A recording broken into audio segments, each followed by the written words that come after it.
Guys, today gagawa na naman tayo ng fresh tomato sauce at i-blend ko dito. So, nakamix na yung aking, meron na akong bawang, dito bawang at saka sibuyas at saka luya. So, ilalagay ko siya dito guys. At i-blend natin. Fresh tomatoes to siya. Gagawin natin ng tomato sauce. So, para sa pasta. Ganito yung ginagawa ko. At i-blend ko siya dito. So, ito guys, ito na, i-blend ko. Para masarap siya, isama mo na yung sibuyas, bawang, at saka luya na konti para masarap siya. So, ayan siya. Lalagay na natin.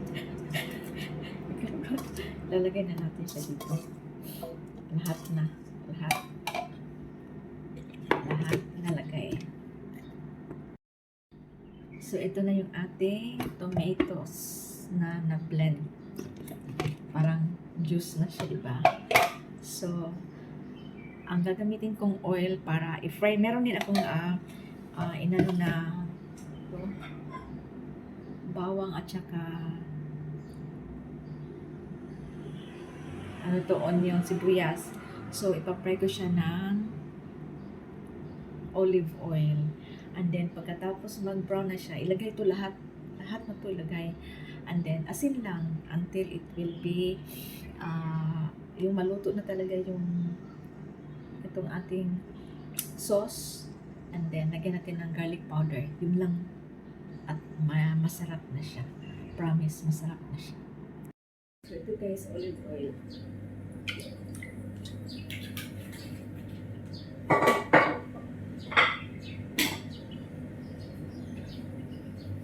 So, ilagay na natin yung bawang at saka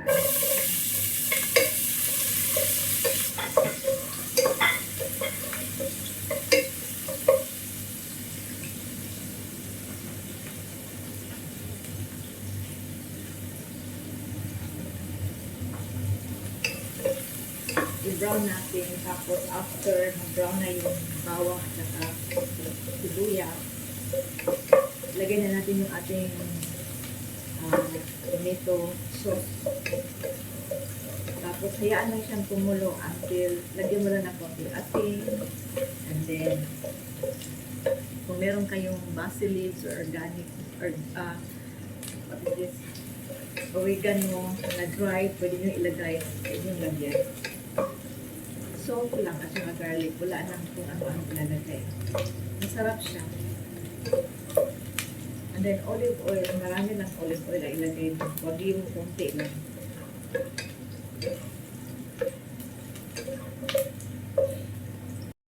So, ayun guys, brown na siya. Brown na siya ng konti. So, ilagay na natin yung ating oil.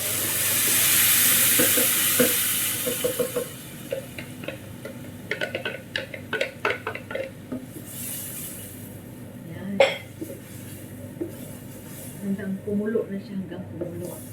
So, nilagyan ko ng asin, directly asin.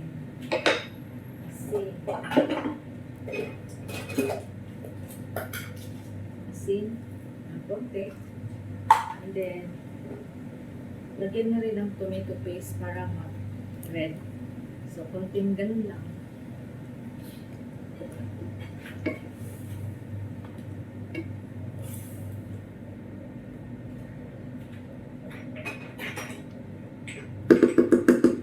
Lagyan nyo ng konting garlic powder.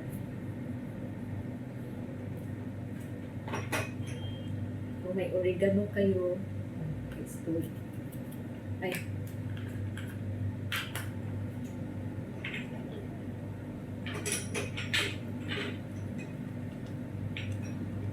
So, dry basil leaves.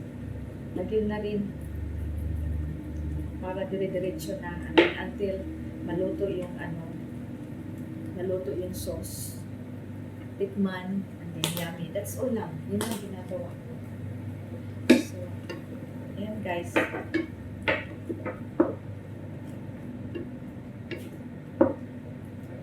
Ganito lang ako magawa ng tomato sauce. Takpan siya until yung lumapot, tikman, and then, if gusto mo lagyan ng medyo mamantika, lagyan mo ng olive oil or butter. That's the best. Yummy siya. Yummy, so yummy.